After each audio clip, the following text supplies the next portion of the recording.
Hello, and thanks for joining us once again to Cave of the Cross Apologetics. I'm Patrick. And I'm Tony. And we're once again continuing on in our Dr. Stokes book, How to Be an Atheist. Many skeptics aren't skeptical enough, and we're trying to form the concept of objective, or as close as we can get to objective morality, as it comes to a completely atheistic or non-theistic worldview. And so that's a big thing that we're going to be doing in this chapter. And this episode and probably the next episode will have probably a hard cut in that we're splitting it up because there are a lot of interesting concepts here, and just, it'll give everybody a break to kind of digest. So, yeah, the fancy name is, can we naturalize ethics? That's the guy. That's the idea, right? Right. Can we have an all-natural morality? In fact, that's the name of this chapter. That's right.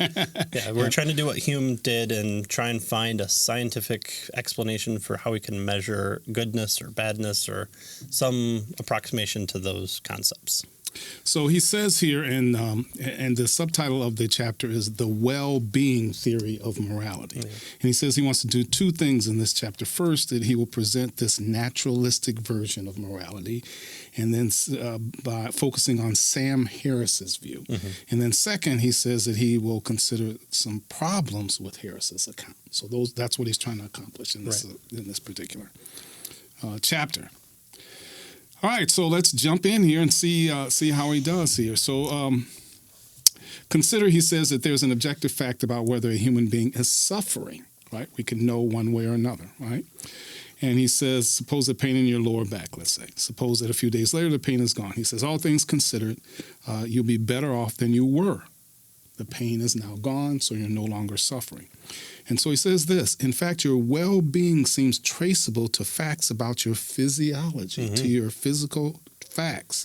And these physical facts trace facts about your brain states, for example, and they are objective. Right. So we have objective brain states, he's suggesting, that are purportedly may be able to be measured or viewed or whatever, Right. And so that's the first step toward getting to these types of naturalistic values that Harris got. He says, if, as Harris explains, human well-being depends entirely on events in the world and states of the human brain, then well-being is something that science can speak directly to. Right. Yeah, we can put on the little brain monitors and measure, okay, this is what is flaring up in your pain center, or here's the physiological symptoms of stress being caused, and so we measure, how a lie detector works, and we can make determinations based on whether or not you're feeling good. The well-being is what it's going to come back to. Yeah. And so well-being, then, if indeed a particular action produces well-being, it is morally right. If it doesn't, it's morally wrong. Right? Well-being, right? And that can be measured with regard to brain states. He says he calls this Harris's Humean project, right? Because Hume was the one that, posed trying to get morality from a natural source, right? From the natural world. And so he calls this Humean project. And he says, now, so here's the question. What reason does Harris offer for making ethics a matter of well-being? Why is it that ethics is a matter of well-being? Well, the bottom line is harms that good and evil need only consist in this, and it makes no sense whatsoever to claim that an action that harms everyone affected, even its perpetrator, might still be good. Right. The main criteria, therefore, is that misery and well-being not be completely random, right? So we only need to admit that experiences of conscious creatures are lawfully dependent on states of the universe. And so once we have that, Harris then defines good as anything that supports well-being, and bad as that which causes harm. So if it supports well-being, it's good. Right. And if it doesn't support well-being, that's bad. Right? Right. If it hurts you, if it harms you, if it makes causes people feel bad, unnecessary suffering, right? That harms the well-being, that's bad. All right. And again, these are brain states. They can be measured scientifically, that sort of thing. Right.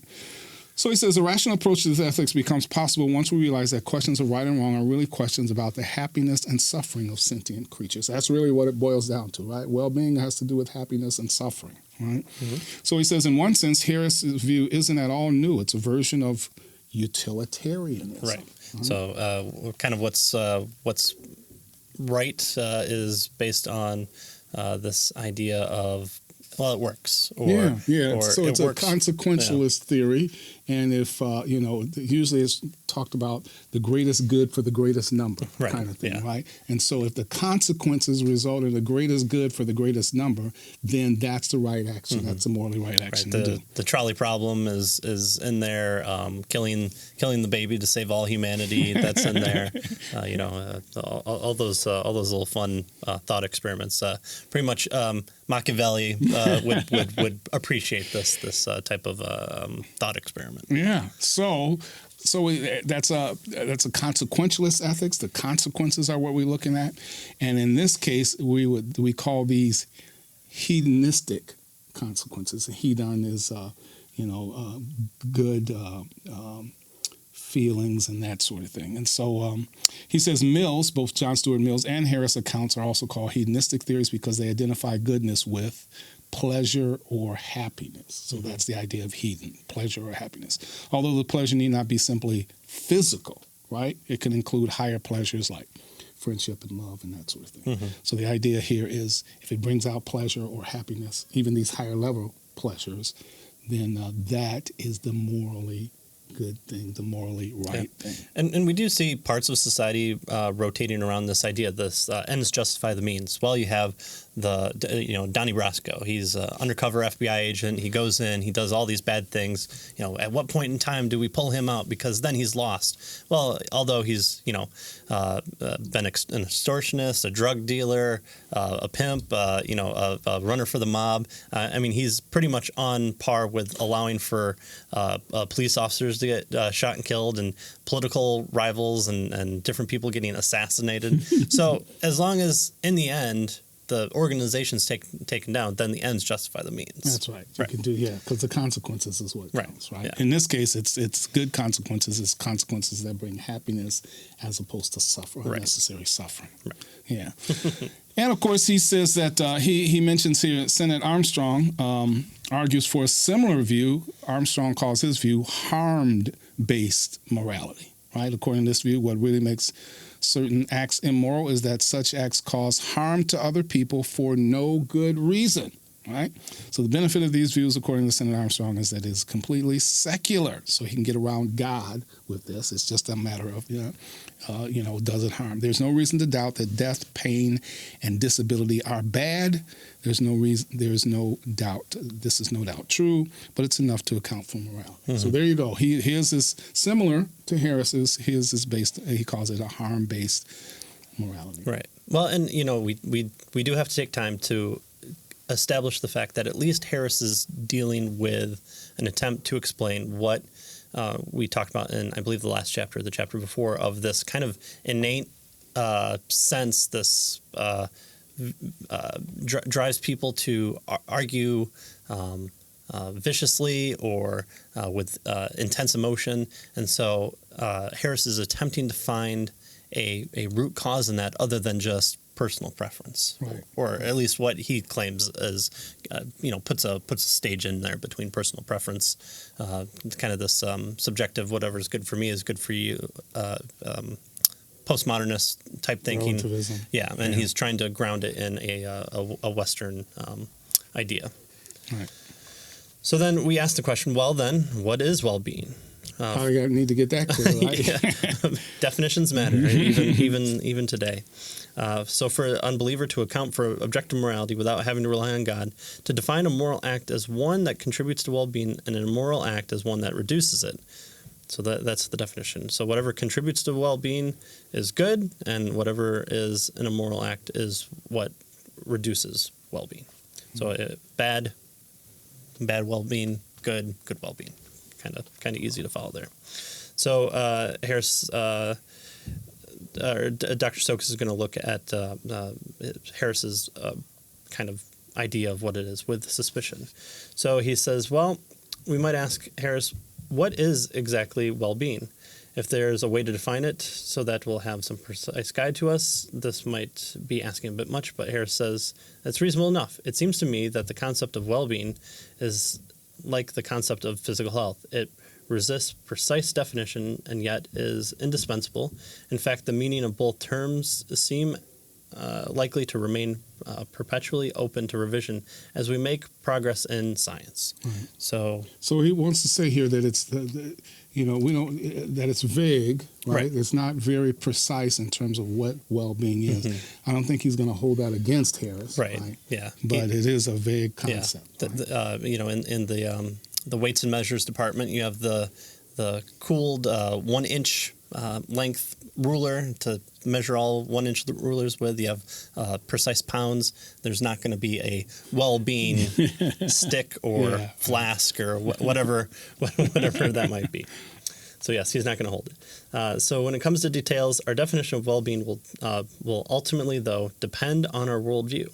That is, whatever we count as well-being will be influenced by what sort of things we value and what we think reality is like. Yeah, so that is a really interesting and I think important concept. Important. Notice he says, a stubbed toe decreases my well-being, all things considered. A knee replacement will likely increase it, despite the obvious downside. Getting married could go either way, and what about going to church? So well-being is, there's a lot of wiggle room with regard to it, and it has to do with what he says here, our kind of our worldview. Mm-hmm. How he calls it theory laden, right? So it's how we view the world. So, for instance, going to church might add to well-being for some people and not for others, right? Which is, so we have to consider that, right? Or going back to the Donnie Brasco example, you have some lawmakers that don't want that type of behavior and view it as kind of an entrapment scenario, and so they don't allow police officers to take part in that, whereas others do. So which is the factor there that leads to well-being? Well, it ultimately comes down to what you view as, fair, or you have to kind of define your well-being and other moral examples in that one. But you're ultimately, once again, coming back to worldview. Right, and our values, right? And our values. So our values help determine it. He calls this theory-laden well-being, right? Yeah. So it's our theory about the way things work will determine to a certain extent what we consider as well-being. Mm-hmm. Right. So movie 300, very loosely based on the real thing. The Spartan people in that movie put out their children in the wilderness and said those who are Spartan enough will come back and survive. We call that child abuse today, and so in what sense are we to say, well, that was an immoral act? Well, that's kind of us looking back and saying that's immoral, but for them that was completely a moral. In fact, that was the highest moral thing because it determined leadership, it determined accountability within the society, it determined strength, it worked out the survival of the fittest type deal, or the luckiest, depending on how you view it. And so, again, ultimately it comes down to where are your values, and your values are rooted in your worldview, and you can't escape that. I was thinking too of economics. Economics, there's a branch that I subscribe to called Austrian economics, where what things are worth are determined subjectively through value dependent on the person. So you have the Buddhist who doesn't view material things as important. Well, that $1 million house to him is zero, but to someone who likes that house, it may even be worth $2 million. They might give more because it's enhances worth their well-being. Yeah. So again, it ultimately comes down to your values, and it's grounded in your worldview. Yeah. He moves on then to pursue this issue regarding identical brain states. Yeah. He says, here's a reason to think that brain states aren't the only things that matter for well-being, right? So Harris is suggesting brain states is the deal, right? Because we can measure those, right? A 7 on your non-pleasure scale, or I don't know how you would measure it, parts per million. Some EKG probably. There's big spikes in your pleasure centers. However it's done, I'm sure it's done. So what he does here to show it, he says that we can have two identical brain states, and he asked us to do a thought experiment about brain in a vat, right? That's what he does, right? He says, imagine a scenario in which there are two identically happy brain states. These are exactly two brain states that are exactly alike. They're identical. But the first one is a brain in a vat hooked up to a vast computer that can stimulate the proper neurons produced that will produce happiness, right? So there you are. This is a brain. It's in a vat. It's hooked up, and it can cause these brain states to be, to be activated, right? So there's the first one. The other one, the second one, an identical brain state belongs to a person who is actually living the blissful life you imagine. And so he asked, which one would you prefer to be, right? Depends on who's poking my brain, I guess. Yeah. But probably not the brain in the vat. Most likely not. Yeah, and we do see this. There's studies on people who kind of have these like waking state nightmares where they kind of feel a presence in the room, and a lot of theory is that like alien abduction phenomenon is tied to that type of waking state feeling where your brain is not quite awake, but you're still in kind of that REM-y weird sleep. And it's able to be reproduced by scientists in labs by stimulating parts of the brain. But which one's having the worst experience? Right. Well, is it the person who can't wake themselves up and is feeling that presence and feeling like they're being violated or taken, or there's that evil, malicious presence? Or is it the person who's sitting comfortably in the chair knowing that the scientists are doing this? I mean, they might not physically know this. They might be running through experiments, but they know that they're in a controlled environment, that something's probably happening. So which one would you rather be? The same spikes in that recess of your brain, but you probably would rather be on the one that can hit the button to say get me out of there. Right. Yeah. And so he says, if brain states are all there is to well-being, then of course Harris would have to say that the brain in the vat plus the real person, they have equal well-being, and therefore whatever is going on is they're flourishing equally. Of course, Mitch here wants to suggest that this seems to be a wrong answer. So even if morality is only a well-being, it seems doubtful that well-being is just simply a matter of brain states, that it needs to be, you got to be more than just brain states. It needs to be more, right? Yeah.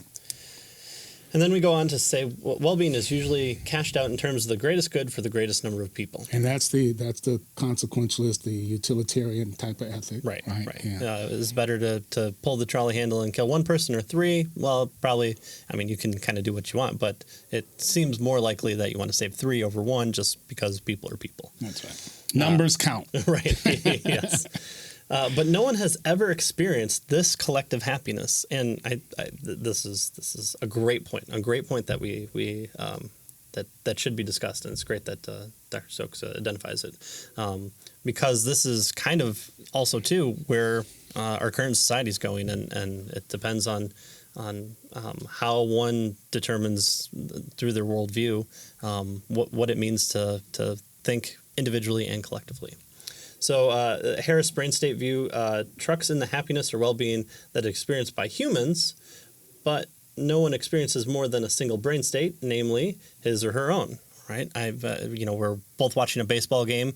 The Yankees hit a home run. For me, I'm elated, but you're a Tigers fan, and you see them lose 102 games in a season or whatever it might be.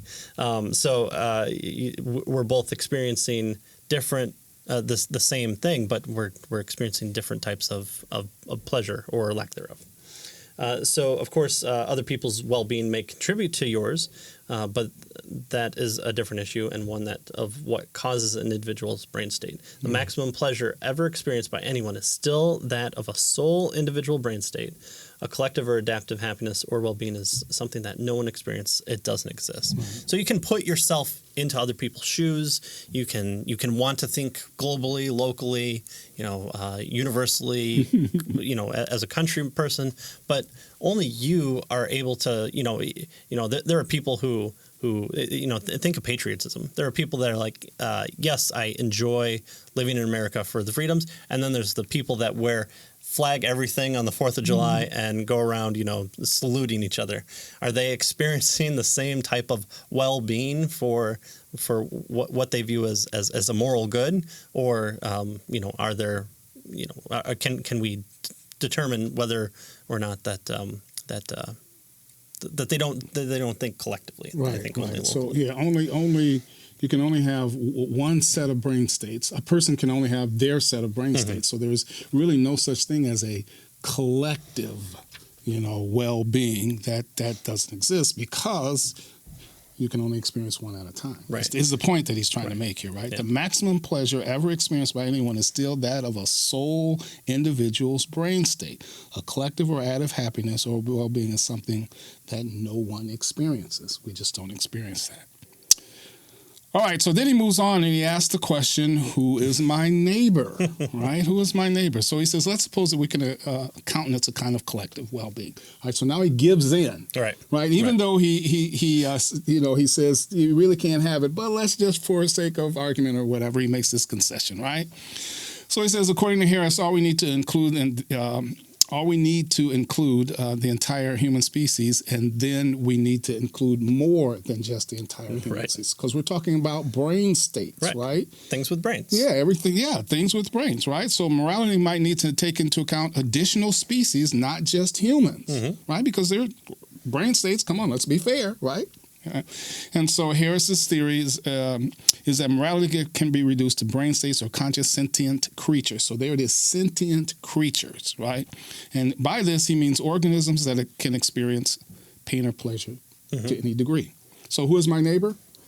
The dog, the cat, the little chinchilla. Yeah, the ape, whatever. Whatever has a brain. Yeah, whatever has a brain that can experience brain states. They're part of the deal, right? And we have to take them into our collectiveness when we're talking about, the greatest good for the greatest number. When I come home, the dog wags its tail. It's happy to see me. I can measure the it's like the vibration of the cesium molecule. I can measure time with it. So I'm able to measure the dog's happiness through tail wags, and so that's just a outward visualization of his brain state. Yeah. So all those animals that have brain states like that can have good or bad feelings and that sort of thing. They have to be included in the deal. He quotes Peter Singer, who is the well-known ethicist and person who is really into animal liberation. He says, Peter says, the expansion of our moral circle should therefore be pushed out until it includes most animals. So there you have it, most animals.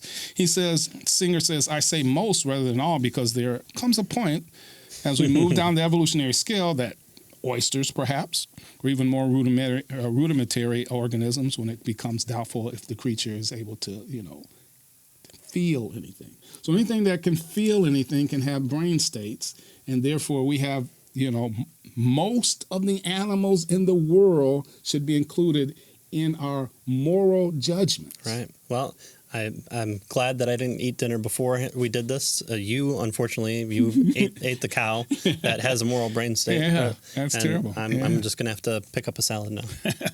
So he says, but this is not to say that all animals are morally equal, right? So they're not all equal, even though they have brain states. All animals are equal. Some are more equal than others. That's right. Something like that, right? So of course, he wants to privilege us, right? Well, so this is Singer, right? Singer wants to privilege us.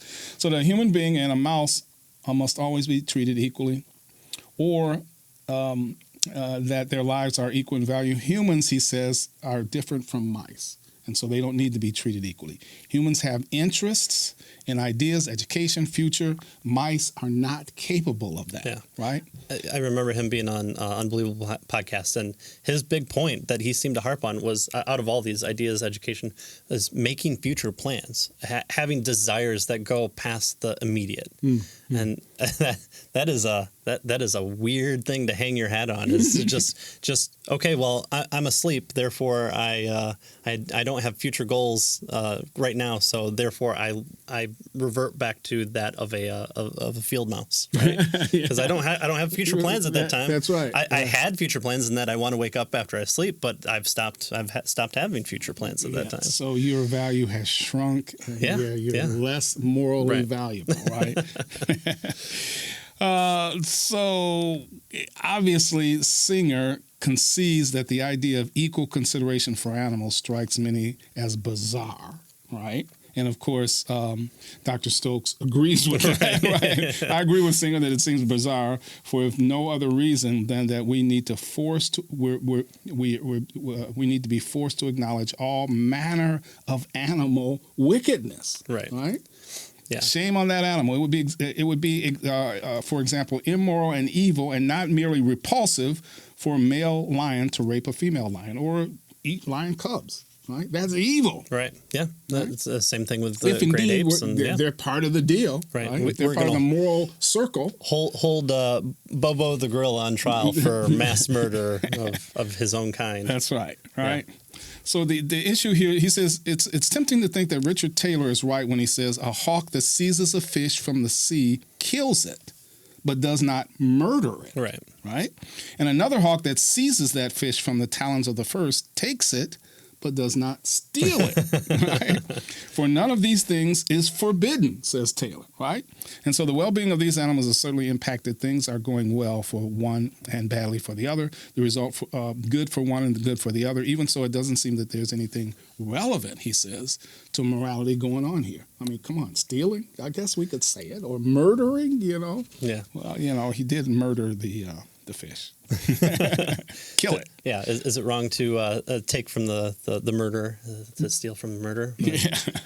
So Harrison Singer, he says, if they are right, we may just have to change our minds about including animals within our moral circle, right? They're part of the deal. It would be nice to have a reason for doing so, independent of Harris's theory. Right. So what is that reason? So that's the next section here is that, okay, so we kind of backed ourselves into a little predicament here, and now we got to find something kind of innate only in humans that sets us apart from the animal kingdom. And future plans doesn't seem it, because there are crows that take little pebbles and put it in the glass of water to make the water levels rise. Birds, they build nests. Isn't that future plans? Oh, that's a good one.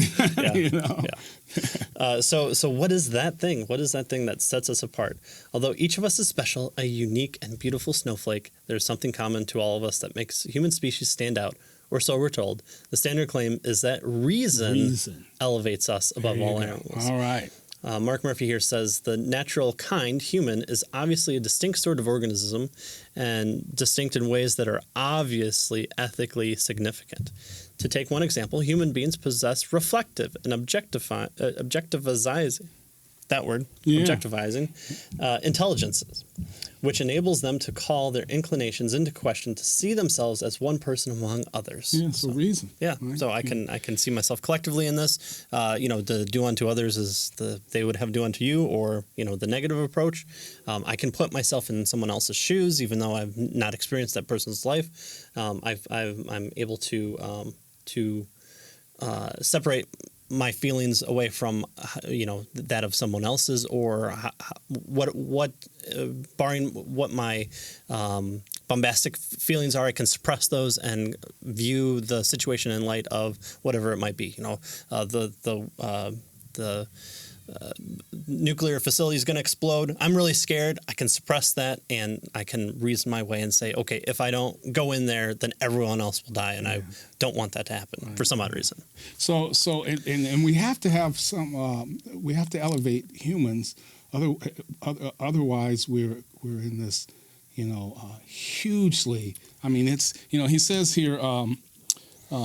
By expanding our moral circle to include animals that are red in tooth and claw, we would increase the global crime rate to unheard of levels, right? Right. At least insofar as immorality is outlawed. So we got to have some way to distinguish us. Otherwise, all that stuff that those animals are doing, we have to count as, as immoral. Right. Yeah. So we run the risk of drawing our circle too wide, which is that one, or too small, which is, something like, the person who, falls unconscious and isn't able to take care of themselves. Do we have any moral dealings with that person because they can't experience reason or future plans or whatever it might be? This is kind of where we get the min and the max, so we can kind of have that slippery slope approach to people's ideas and whether or not it conforms within their own worldview or makes sense of the world around it. Because these extreme things need to kind of formulate where we put the fences up, and so that's what reason is trying to do here. Yeah. So if indeed reason is the deal, what happens? And this is the quote that he gets from William Lane Craig, right? Yeah. What happens if there is an alien, right? That has more reason. Right. Imagine that an extraterrestrial race came from another planet who was as superior to us in intelligence as we are to pigs and cows, and that they began to farm the earth and began using us as food and laboring animals, which is a really good movie, I do have to say. What could the atheists say to show them that human beings have intrinsic moral value, that they ought not to do this to human beings? What can we show them? Well, they're superior to us. Obviously, they got here. We can't get there, right? They're more, and they have more reason than we do. Right. So that means it makes them up higher on the scale. And so so they are acting for their well-being. Right. Right. And so who's to say? Right. For moral purposes, not kind of this might makes right, brute force attack. It's let's sit down with the aliens and say, this is why you shouldn't do it to us. And that's always kind of been, in the forefront of sci-fi novels like Contact. You wouldn't go to the Sahara Desert to step on an anthill. Yeah, but how bad would you feel if you went out to the Sahara Desert and stepped on an anthill? That's the intellectual gap between, this alien species able to hide, the code in pi in the universe. And it seems like it may even be created for that purpose. Pi the number, not pi the dessert. Yeah, although that'd be impressive too. Yeah, that would be impressive. That'd be. Yeah, I'd like to meet that alien. We got conquered, but at least we have pi. So he goes on to say, it seems to me then the answer is nothing. What should we tell the alien race? Well, it doesn't seem like there's anything that we could tell them, meaning not even reason sets us apart. Moreover, even if aliens were no more rational than we are, it seems the answer would still be the same. I don't think, this is Dr. Stokes talking, I don't think we could point to our rationality alone as something that ought to prevent them from harvesting or harnessing us. It is entirely conceivable that our reason would simply make us more useful to them. Yeah. So, again, we do this with animals. Why do we breed certain dogs to help us hunt? Or why are there certain animals that are bred to win horse races? The same thing should be done with people too. Yeah, by the aliens, right? Yeah. And then too, you had this type of thinking in 20s, 30s with like H.G. Wells and that whole concept of like phrenology and the Uber race trying to come in. Before Hitlerism kind of took it to the extreme, but you had those ideas burrowing in the consciousness of saying superiors and inferiors, and not even racially speaking, just because evolution arises out of the ether. It follows logically that at some point there are certain individuals or species or tribes that may evolve quicker or better or are more suited to the environment, and they need to suppress those that would do them harm and try and mix with their perfect DNA. And so that's why the kings and queens of old look as great as they do even today. Yeah.